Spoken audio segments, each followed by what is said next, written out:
അപ്പോൾ ഇന്ന് പുതിയതായിട്ട് റീലോഞ്ച് ചെയ്ത് പഴയ Yezdi എന്ന് പറഞ്ഞ മോട്ടോർ ബ്രാൻഡിൻ്റെ 3 മോട്ടോർ സൈക്കിൾസ് ചെക്കൗട്ട് ചെയ്യാനായിട്ട് ഞാൻ എടപ്പള്ളിയിലുള്ള ക്ലാസിക് ലെജൻസിൻ്റെ ഷോറൂമിൽ ഇന്ന് വിസിറ്റ് ചെയ്യണ്ടായി. എനിക്ക് ഡിസപ്പോയിൻമെൻ്റ് ഒന്നും ആയില്ല. കാരണം ഈ പറയുന്ന 3 മോട്ടോർ സൈക്കിളിൽ എനിക്ക് ഏറ്റവും ഇൻട്രസ്റ്റിംഗ് ആയിട്ട് തോന്നിയ സ്ക്രാംബ്ലർ എന്ന് പറഞ്ഞ മോട്ടോർ സൈക്കിളിൻ്റെ 4 യൂണിറ്റ് അവിടെ ഡിസ്പ്ലേക്ക് ഉണ്ടായിരുന്നു. ആദ്യം തന്നെ നമുക്ക് ഈ സ്ക്രാംബ്ലറിനെ കുറിച്ച് സംസാരിച്ച് ഞാനത് നോക്കിയിട്ട് എനിക്ക് തന്നെ ഒരു ഒപ്പീനിയനും അതിനെ കുറിച്ചുള്ള ബാക്കിയുള്ള ഡീറ്റെയിൽസ് എല്ലാം പറഞ്ഞിട്ട് നമുക്ക് ഈ പറയുന്ന Yezdi ബ്രാൻഡിനെ കുറിച്ചും അത് പിന്നെ വരാവുന്ന മാർക്കറ്റിൽ ഉണ്ടാക്കാവുന്ന വളരെ ചേഞ്ചസും പിന്നെ റോയൽ എൻഫീൽഡ് അല്ലെങ്കിൽ ജാവ പിന്നെ ഹോണ്ട ഹൈനസ് അതുപോലെ ബെനേലി ഇംപീരിയൽ ഇതൊക്കെയാണ് ബേസിക്കലി ഇതിൻ്റെ കോമ്പറ്റീഷൻ ആയിട്ടുള്ള retro classic around 300 to 400 cc റേഞ്ചിലുള്ള അവിടെ റോയൽ എൻഫീൽഡ് വർഷങ്ങളായിട്ട് അടക്കിയുമാണിരുന്ന ആ ഒരു സെഗ്മെൻറ്റ് ഇപ്പോൾ പല ബ്രാൻഡുകളും വന്ന് വളരെ ടൈറ്റ് കോമ്പറ്റീഷൻ ഉണ്ടായിക്കൊണ്ടിരിക്കുന്നത്. ഇതിപ്പോൾ ബുക്ക് ചെയ്യാൻ പറ്റും. ഈ പറയുന്ന 3 മോട്ടോർ സൈക്കിൾസ് Yezdi ബ്രാൻഡിലുള്ള ഏത് മോട്ടോർ സൈക്കിളും നിങ്ങൾക്ക് ഇപ്പോൾ ആണെങ്കിൽ 5,000 rupees അടിച്ച് ബുക്ക് ചെയ്യാൻ പറ്റും. അത് ചാടി കയറി ബുക്ക് ചെയ്യണോ അതോ അതിൻ്റെ വെയിറ്റ് ചെയ്യണോ ഇതിൻ്റെ ബാക്കിയുള്ള ഡീറ്റെയിൽസ് എല്ലാം ഞാൻ 1 by 1 ആയിട്ട് പറയാം. ഈ ഒരു ബൈക്ക് ഇന്ത്യയിൽ ലോഞ്ച് ചെയ്തെങ്കിലും കേരളത്തിൽ ഇത് ഒഫീഷ്യലി ലോഞ്ച് ചെയ്യാത്തതുകൊണ്ട് തന്നെ ഞാൻ നേരത്തെ പറഞ്ഞത് തന്നെ വ്ളോഗേഴ്സിന് നമുക്കിതൊരു വീഡിയോ എടുക്കാനുള്ള ഒരു ഓപ്പർച്യൂണിറ്റി ഒന്നും ഇല്ലായിരുന്നു. ഞാൻ ക്യാമറ എക്യുപ്മെൻ്റ് ഒന്നും ഷോറൂമിലേക്ക് കയറ്റാൻ പോലും അവർ സമ്മതിച്ചില്ല. പിന്നെ ജസ്റ്റ് മൊബൈലിൽ വേണമെങ്കിൽ 1-2 ഫോട്ടോസ് എടുത്തെന്ന് പറഞ്ഞു. പക്ഷേ ആ ഒരു സമയത്ത് ഞാൻ മൊബൈലിൽ ഒരു പെട്ടെന്നൊരു വാക്ക് അറൗണ്ട് വീഡിയോ എടുത്ത കുറച്ച് വീഡിയോ ക്ലിപ്സാണ് നിങ്ങൾക്കിപ്പോൾ ഇവിടെ ഷെയർ ചെയ്യുന്നത്. ഈ ഒരു മോഡൽ മാത്രമായിരുന്നു ഷോറൂമിൽ ഇപ്പോൾ ഡിസ്പ്ലേക്ക് ഉണ്ടായിരുന്നത്. ഫസ്റ്റ് ഓഫ് ഓൾ ഇതിൻ്റെ ലുക്ക് വൈസ് ഞാൻ പറയുന്നത് വളരെ കിഡ്ലൻ ഡിസൈനാണ് ഇതിൻ്റെ. ഒരു യങ്സ്റ്റേഴ്സിൻ്റെ ഒക്കെ ഒരു ഫീഡ്ബാക്ക് എടുത്തിട്ട് അതിനനുസരിച്ച് ഉണ്ടാക്കിയ ഒരു ബൈക്കാണെന്ന് തന്നെ നമുക്ക് തോന്നും. ഇത് ഒരു റെട്രോ ക്ലാസിക് തീമിൽ നല്ലൊരു സ്ക്രാംബ്ലർ ടൈപ്പ് മോട്ടോർ സൈക്കിൾ തന്നെയാണ് Yezdi ഡിസൈൻ ചെയ്തിരിക്കുന്നത്. പിന്നെ അറ്റൻഷൻ ടു ഡീറ്റെയിൽസ് ഭയങ്കരം എന്ന് തന്നെ പറയാം. ഇതിൻ്റെ ഒരു ബിൽഡ് ക്വാളിറ്റി വെച്ച് നോക്കുന്നുണ്ടെങ്കിൽ ഇപ്പോൾ നമ്മുടെ റോയൽ എൻഫീൽഡിൻ്റെ 650 cc സീരീസിലുള്ള ഇൻ്റർസെപ്റ്ററിൻ്റെയും അല്ലെങ്കിൽ കോണ്ടിനെൻ്റൽ GT-യുടെയൊക്കെ അതിൻ്റെ കാര്യം ബിൽഡ് ക്വാളിറ്റി വരും. പിന്നെ ഇതിൻ്റെ ഒരു വാക്ക് അറൗണ്ട് വീഡിയോ ഞാൻ എടുത്തപ്പോൾ ഇതിൻ്റെ പെയിൻറ്റ് സ്കീമും ഇതിൻ്റെ ഓവറോൾ ലുക്ക് ആൻഡ് ഡിസൈൻ നല്ല കിഡ്ലനായിട്ടുണ്ട്. ഇതൊരു പ്രീമിയം മോട്ടോർ സൈക്കിളായിട്ട് കടപിടിക്കാവുന്ന രീതിയിലുള്ള നല്ലൊരു കിഡ്ലൻ പ്രീമിയം ഡിസൈൻ തന്നെ കൊടുത്തിരിക്കുന്നത്. നമുക്ക് ട്രയംഫിൻ്റെ ബോൺവില്ലും അതിനായിട്ടൊക്കെ ഒരു സ്ലൈറ്റ്ലി ഒരു സാമ്യമുള്ള തരത്തിലുള്ള ഒരു ഡിസൈനാണ് തോന്നുന്നത്. പിന്നെ ഇതിൻ്റെ എൻജിൻ നോക്കുകയാണെങ്കിൽ തന്നെ അതിന് Yezdi ആയിട്ട് സാമ്യമുണ്ട്. പിന്നെ ഡ്യുവൽ എക്സോസ്റ്റ് വരുന്നതും ഇതിൻ്റെ കുറേ നല്ല സ്പോർട്ടി ആയിട്ടിരിക്കുന്നുണ്ട്. പിന്നെ അതിന് വരുന്ന ടെയിൽ ലൈറ്റ് LED ടെയിൽ ലൈറ്റാണ്. പക്ഷേ ഇതിൻ്റെ ഇൻഡിക്കേറ്റേഴ്സ് വരുന്നത് ബൾബ് ഇൻഡിക്കേറ്റേഴ്സാണ്. പിന്നെ സ്ക്രാംബ്ലർ എന്ന് പറഞ്ഞ ഒരു സ്റ്റിക്കർ കൊടുത്തിരിക്കുന്നത് അതിൻ്റെ ലോഗോവും പിന്നെ Yezdi എന്ന് പറഞ്ഞ ബ്രാൻഡിങ്ങും പിന്നെ ഇതിൻ്റെ ഈ പറയുന്ന സ്പീഡോമീറ്ററും കംപ്ലീറ്റ്ലി ഡിജിറ്റലാണ്. അതിൻ്റെ അകത്ത് ഡിസ്പ്ലേ വരുന്നുണ്ട്. പിന്നെ അതിൻ്റെ പെയിൻറ്റ് സ്കീമും ബാക്കി ഓവറോൾ ബിൽഡ് ക്വാളിറ്റിയും അറ്റൻഷൻ ടു ഡീറ്റെയിൽസ് എല്ലാം കിട്ടില്ലെന്ന് തന്നെ പറയാം. അതിൻ്റെ സീറ്റും അതിലൊരു അതിൻ്റെ സ്റ്റിച്ചിങ് എല്ലാം ഒരു പ്രീമിയം ലുക്ക് വരും. പിന്നെ ഇതിൻ്റെ വീല് വരുന്നത് ബാക്ക് സൈഡിൽ 17 inch റിംസും ഫ്രണ്ടിൽ 18 inch റിംസ് വരുന്നത്. ഇതിൻ്റെ ഡ്യുവൽ ഷോക്ക് അബ്സോർബറാണ് ബാക്കിൽ വരുന്നത്. അത് ഗ്യാസ് ഷോക്കാണ്. പക്ഷേ റോഡ്സ്റ്ററിൽ ഗ്യാസ് ഷോക്ക് ഇല്ല, സ്പ്രിംഗ് ഷോക്ക് അബ്സോർബറാണ്. പിന്നെ ഇതിൻ്റെ ഓൾമോസ്റ്റ് ഒരു അലുമിനിയം ഫിനിഷ് കൊടുത്തിട്ടുള്ള ആ ഒരു എക്സോസ്റ്റ് പൈപ്പും പിന്നെ ഈ എൻജിൻ്റെ ഈ പറയുന്ന ഷേപ്പ് തന്നെ ആ സ്ട്രക്ചർ തന്നെ നമുക്ക് Yezdi റോഡ് കിങ്ങിലുള്ള അതിൻ്റെ അതേ കവറിങ് ആ പാനലിൻ്റെ കംപ്ലീറ്റ്ലി അത് അഡോപ്റ്റ് ചെയ്തിട്ടുണ്ട്.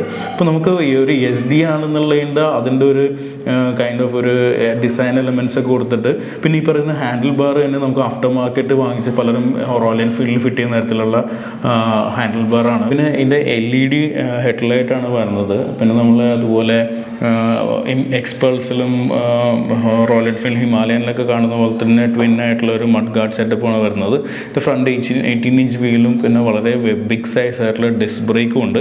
പിന്നെ ഇതിൻ്റെ ഒരു ടെസ്റ്റ് ഡ്രൈവ് ഇപ്പോൾ കമ്പനി അലൗ ചെയ്യുന്നില്ല. ഇവിടെ എന്നോട് ഇതിൻ്റെ ഒരു വാക്ക് അറൗണ്ട് വീഡിയോ പോലും എടുക്കാനായിട്ട് സമ്മതിക്കുന്നില്ലായിരുന്നു. ഞാനിന്ന് ലോഞ്ച് ചെയ്ത ദിവസം തന്നെ ഷോറൂമിൽ ചെന്നപ്പോൾ ഞാനൊരു വ്ളോഗറാണ് ഇതിൻ്റെ ഒരു വീഡിയോ ഉണ്ടാക്കാൻ ഉദ്ദേശിക്കുന്നു എന്ന് പറഞ്ഞപ്പോൾ തന്നെ അവർ പറഞ്ഞാൽ അങ്ങനെ ഒരു സംഭവം ചെയ്യാൻ പറ്റില്ല. അവർക്ക് രാവിലെ മുതൽ യൂട്യൂബേഴ്സൊക്കെ ഒരുപാട് പേര് കോൺടാക്ട് ചെയ്യുന്നുണ്ട്.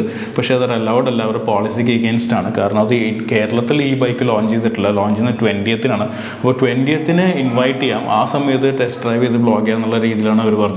ഇതൊന്ന് ഞാൻ ഇരുന്ന് അതൊന്ന് ഓൺ ചെയ്ത് നോക്കി. അതിൻ്റെ എക്സോസ്റ്റ് നോട്ട് എന്ന് പറഞ്ഞാൽ ഭയങ്കര സംഭവമൊന്നുമില്ല, പക്ഷേ നല്ല കിഡ്ലനായിട്ടുള്ള എക്സോസ്റ്റ് സൗണ്ടാണ് ഇതിൻ്റെ. Slightly similar to Mahindra Mojo എന്ന് വേണമെങ്കിൽ പറയാം, അല്ലെങ്കിൽ സ്ലൈറ്റ്ലി സിമിലർ ടു അതിൻ്റെ ബീറ്റ് ലോങ് സ്ട്രോക്ക് അല്ല, അതായത് റോയൽ എൻഫീൽഡിൽ അല്ലെങ്കിൽ ഹോണ്ട ഹൈനസിൽ കാണുന്ന പോലെ ലോങ് സ്ട്രോക്ക് ദുപ് ദുപ് ദുപ് ദുപ് എന്ന് പറഞ്ഞ ടൈം എടുത്തില്ല, ഡ്രോ എന്ന് പറഞ്ഞ തരത്തിലുള്ള ഷോർട്ട് സ്ട്രോക്ക് ആയിട്ടുള്ള തരത്തിലുള്ള ഒരു സൈലൻസർ നോട്ടാണ്. പിന്നെ ഇത് ഭയങ്കര ലൗഡൊന്നുമല്ല, പക്ഷേ നമുക്ക് ഓടിക്കുമ്പോൾ നല്ലൊരു ഫീല് കിട്ടുന്ന തരത്തിലുള്ള നല്ലൊരു പ്ലീസിങ് ആയിട്ടുള്ള ഒരു റോറിങ് ആയിട്ടുള്ള ഒരു എക്സോസ്റ്റ് നോട്ടാണ് ഇതിൻ്റെ കാണുന്നത്. പക്ഷേ ഇതിൻ്റെ അത് വരുന്നത് എക്സാക്ട്ലി ജാവയിൽ കാണുന്ന 299cc എഞ്ചിനോ അല്ലെങ്കിൽ ജാവ പെറാക്കിൽ കാണുന്ന അറൗണ്ട് 400cc എഞ്ചിനും അല്ല. ഇതിന് വേണ്ടിയിട്ട് യെസ്ഡിക്ക് വേണ്ടിയിട്ട് മാത്രമായിട്ട് ഡെവലപ്പ് ചെയ്ത 334cc എഞ്ചിനാണ് വരുന്നത്. അത് ഈ പറയുന്ന 3 മോഡൽസിനും, അതായത് റോഡ്സ്റ്റർ എന്ന് പറഞ്ഞ മോഡലുണ്ട്, അതാണ് ഏറ്റവും ബേസ് ആയിട്ടുള്ള യെസ്ഡി മോഡൽ.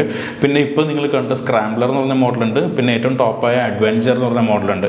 ഇത് 3നും സെയിം എഞ്ചിൻ കൈൻഡ് ഓഫ് മോറോട്ട്ലെസ് കുറച്ച് ട്യൂണിങ് അങ്ങോട്ടും ഇങ്ങോട്ടും മാറ്റിയിട്ട് ആ പറയുന്ന ട്യൂണിങ്ങിനനുസരിച്ച് ചേഞ്ച് വെച്ചിരിക്കുന്നതാണ്. പിന്നെ ഇതിൻ്റെ അകത്ത് മോഡ്സ് വരുന്നുണ്ട്, ഡ്രൈവിംഗ് മോഡ്സ് വരുന്നുണ്ട്. ഈ പറയുന്ന സ്ക്രാംബ്ലർ എന്ന് പറഞ്ഞ മോട്ടോർ സൈക്കിളിൽ നിങ്ങൾക്ക് റോഡ് എന്ന് പറഞ്ഞ മോഡ് ഇട്ടുണ്ട്, റെയിൻ എന്ന് പറഞ്ഞ് ഇട്ടുന്നുണ്ട് മോഡ് ഇട്ടുന്നുണ്ട്, ഓഫ് റോഡ് എന്ന് പറഞ്ഞ മോഡ് ഇട്ടുണ്ട്. അപ്പോൾ നിങ്ങൾ ഇപ്പോൾ സിറ്റിയിൽ കൂടിയോ അല്ലെങ്കിൽ ഹൈവേ കൂടി ക്രൂസ് ചെയ്യണമെങ്കിൽ റോഡ് എന്ന് പറഞ്ഞ മോഡിലിട്ടിട്ട് പോകാൻ പറ്റും. അതുപോലെ മഴ പെയ്യുന്ന സമയത്താണെങ്കിൽ റെയിൻ എന്ന് പറഞ്ഞ മോഡിലിട്ട് പോകാൻ പറ്റും. പിന്നെ അതുപോലെ തന്നെ ഓഫ് റോഡ് പോകുമ്പോൾ ഇപ്പോൾ ചെളിയിലോ അല്ലെങ്കിൽ ഓഫ് റോഡിങ് പോകുമ്പോൾ ഓഫ് റോഡ് എന്ന് പറഞ്ഞ മോഡിട്ട് പോകാൻ പറ്റും. ഇത് ചെയ്യുന്നതുകൊണ്ട് അതിൻ്റെ ഡ്രൈവബിലിറ്റിയിലും അതിൻ്റെ എക്സ്പീരിയൻസിൽ എന്താ ചേഞ്ച് വരുന്നതെന്ന് നമുക്കിത് ടെസ്റ്റ് ഡ്രൈവ് ചെയ്തിട്ട് തന്നെ പറയാൻ പറ്റുള്ളൂ. പിന്നെ നമ്മൾ ഇതിനെക്കുറിച്ച് പറയുമ്പോൾ തന്നെ ഈ 3 മോട്ടോർ സൈക്കിൾസ് ഇറക്കുന്ന യെസ്ഡി എന്ന് പറഞ്ഞ ബ്രാൻഡ് റീലോഞ്ച് ചെയ്തതിൻ്റെ ഭയങ്കര സംഭവമാണ്. ഇപ്പോൾ നിങ്ങൾ വിചാരിക്കുന്ന അതേ ബ്രാൻഡ് തന്നെ വന്നിട്ടുണ്ടോ തുടങ്ങിയെന്ന് വെച്ചാൽ, ഇത് മഹീന്ദ്ര എന്ന് പറഞ്ഞ കമ്പനി അവർ ക്ലാസിക് ലെജൻസ് എന്ന് പറഞ്ഞൊരു സബ് ബ്രാൻഡ് സ്റ്റാർട്ട് ചെയ്തു. എന്നിട്ട് ഇവർ ആദ്യം ചെയ്തതെന്ന് വെച്ചിട്ടുണ്ടെങ്കിൽ വളരെ പോപ്പുലർ ആയിട്ടുള്ള, ഇന്ത്യയിൽ നല്ല പോപ്പുലർ ആയിട്ടുള്ള 3 ബ്രാൻഡുകൾ അക്വയർ ചെയ്തു എന്നുള്ള. ഒന്ന് ജാവ എന്ന് പറഞ്ഞ പഴയ ബ്രാൻഡ്, അത് ഓൾമോസ്റ്റ് ഇപ്പോൾ ഓപ്പറേഷൻസ് ഒന്നും ഇല്ലാണ്ട് നിന്ന് പോയ ഒരു ബ്രാൻഡാണ്. 1976 നിർത്തിയ ബ്രാൻഡാണ്. പിന്നെ അതിനുശേഷം 1970s to 1996 വരെ ഉണ്ടായിരുന്ന ഇപ്പോൾ യെസ്ഡി എന്ന് പറഞ്ഞ ബ്രാൻഡും വാങ്ങിച്ചിട്ടുണ്ട്. പിന്നെ അതുപോലെ തന്നെ 1960s 1950s മുതലേക്ക് 76 വരെ ഉണ്ടായിരുന്ന BSA എന്ന് പറഞ്ഞ ബ്രാൻഡും മഹീന്ദ്ര വാങ്ങിച്ചിട്ടുണ്ട്. അപ്പോൾ ഈ ക്ലാസിക് ലെജൻസിൻ്റെ കീഴിൽ നമ്മളിപ്പോൾ ഓൾറെഡി ജാവ ബൈക്സ് വന്നു തുടങ്ങി. ഇപ്പോൾ അതേ ഷോറൂമിൽ നിങ്ങൾക്ക് കാണാവുന്ന അല്ലെങ്കിൽ യെസ്ഡി ബൈക്സും വന്നു തുടങ്ങി.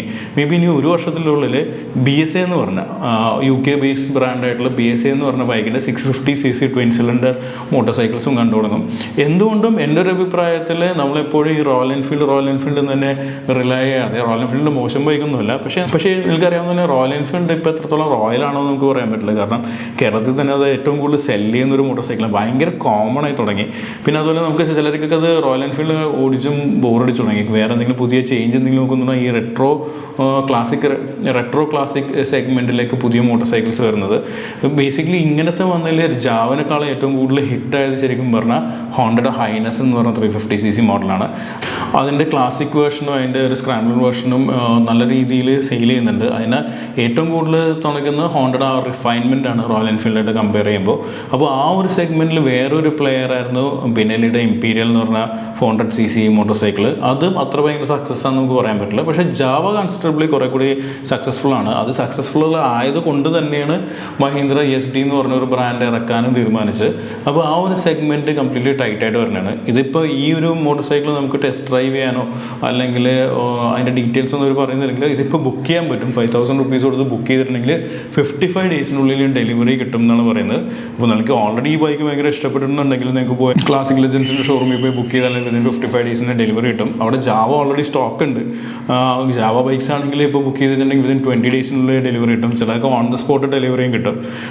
പിന്നെ ബാക്കിയുള്ള ബൈക്സ് എല്ലാം 55 days വെയിറ്റ് ചെയ്യേണ്ടി വരും. ഏതായാലും എൻ്റെ ഒരു അഭിപ്രായത്തിൽ വളരെ മോഡേൺ ആയിട്ടുള്ള മോട്ടോർ സൈക്കിൾസ് വാങ്ങുന്നതിനേക്കാളും കുറച്ചും കൂടി നല്ലത് മേ ബി ഇപ്പോൾ റെട്രോ ക്ലാസിക് ആയിട്ടുള്ള മോട്ടോർ സൈക്കിൾസ് വാങ്ങുന്നതായിരിക്കും.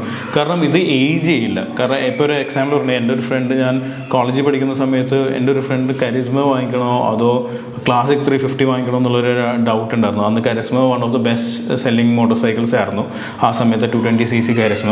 അപ്പോൾ എൻ്റെ 2 ഫ്രണ്ട്സിൽ ഒരാൾ കരിസ്മ 6 എന്ന് പറഞ്ഞ മോഡൽ വാങ്ങിച്ചു, വേറൊരാൾ ക്ലാസിക് 350 വാങ്ങിച്ചു.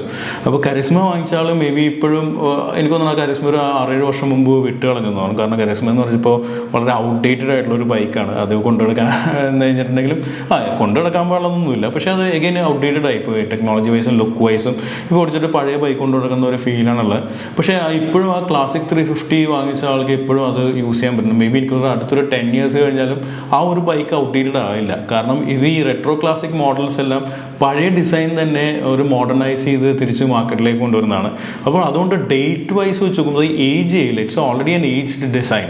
അപ്പോൾ നമുക്കൊരു ബൈക്ക് വാങ്ങിച്ചിട്ട് കുറേ കാലം യൂസ് ചെയ്യാം. ഇപ്പോൾ 10 or 15 years ഒക്കെ ഉപയോഗിച്ചിട്ട് അത് സ്റ്റിൽ കൊണ്ടു നടക്കുമ്പോൾ ഒരു ഔട്ട്ഡേറ്റഡ് ആയിട്ടുള്ള ഒരു സംഭവം അല്ലെന്ന് തോന്നുന്ന ഒരു ഫീൽ ഉണ്ടെങ്കിൽ ഈ പറയുന്ന retro classic motor cycles invest ചെയ്യാവുന്നതാണ്. റെട്രോ ക്ലാസിക് മോട്ടോർ സൈക്കിൾസ് പറയുമ്പോൾ ഇപ്പോൾ കോമ്പറ്റീഷൻ ആയിട്ടുള്ള അറൗണ്ട് 300 to 400cc സെഗ്മെൻറ്റിൽ ഞാൻ നേരത്തെ പറഞ്ഞ പോലെ തന്നെ റോയൽ എൻഫീൽഡ് ഉണ്ട്, പിന്നെ ജാവ ഉണ്ട്, പിന്നെ ഇപ്പോൾ യെസ്ഡി വന്നു, ബിനലി ഇമ്പീരിയൽ ഉണ്ട്, പിന്നെ ഹോണ്ട ഹൈനസ് 350 അതിൻ്റെ സ്ക്രാംബ്ലർ വേർഷനും ഉണ്ട്.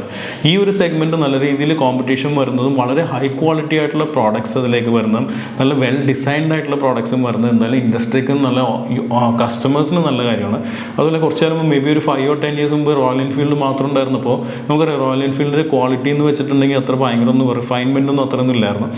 ഇപ്പം മീറ്റിയോർ മുതലും അതുപോലെ ഇൻ്റർസെപ്റ്ററിൻ്റെ ആ 650cc എഞ്ചിൻ വന്നതിന് ശേഷം പിന്നെ മീറ്റിയോർ മുതലുമാണ് കുറേ കൂടി റിഫൈൻഡ് ആയിട്ടുള്ള റോയൽ എൻഫീൽഡ് ബൈക്സ് വരുന്നത്. അതും ഹോണ്ട പോലുള്ള കമ്പനീസ് ഇത്ര ഹൈ ക്വാളിറ്റി ഹൈനസ് പോലത്തുള്ള റിഫൈൻഡ് ആയിട്ടുള്ള ബൈക്സ് വരുമ്പോൾ പിന്നെ റോയൽ എൻഫീൽഡിൽ പിടിച്ചേക്കാൻ പറ്റാത്തത് കൊണ്ടായിരിക്കാം ഇത് കുറച്ചും കൂടി റിഫൈൻഡ് ആയിട്ടുള്ള ബൈക്സ് വന്നത്. പിന്നെ ജാവയും കുഴപ്പമില്ലാത്തതാണ്. എനിക്കൊന്ന് യെസ്ഡിയും ഇപ്പോൾ 334cc ഈ ഒരു എഞ്ചിൻ വളരെ റിഫൈൻഡ് ആയിട്ടുള്ള ഒരു എഞ്ചിനാണെന്ന് എനിക്ക് തോന്നുന്നത്.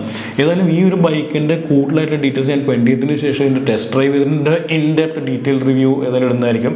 നിങ്ങൾക്ക് ഈ വീഡിയോ കണ്ടിട്ട് ഈ ബൈക്ക് യെസ്ഡി ബൈക്സ് ഒരു നല്ല ഓപ്ഷനാണെന്ന് തോന്നുന്നുണ്ടെങ്കിൽ നിങ്ങൾക്ക് കമൻറ്റ് സെക്ഷനിൽ റിപ്ലൈ ചെയ്യുക. അല്ലെങ്കിൽ യെസ്ഡി ആയിട്ടുള്ളത് പഴയ റോഡ് കിങ്ങും അതുപോലെ ക്ലാസിക്കൊക്കെ ഓടിച്ചിട്ടുള്ള എന്തെങ്കിലും എക്സ്പീരിയൻസ് ഉണ്ടെങ്കിലും ഇതിൽ ഷെയർ ചെയ്യുക. ഏതായാലും ഈ വീഡിയോ നിങ്ങൾക്ക് ഇഷ്ടപ്പെട്ടെന്ന് വിചാരിക്കുന്നു. നമുക്ക് മറ്റൊരു വീഡിയോയിൽ വീണ്ടും കാണാം. Till then bye.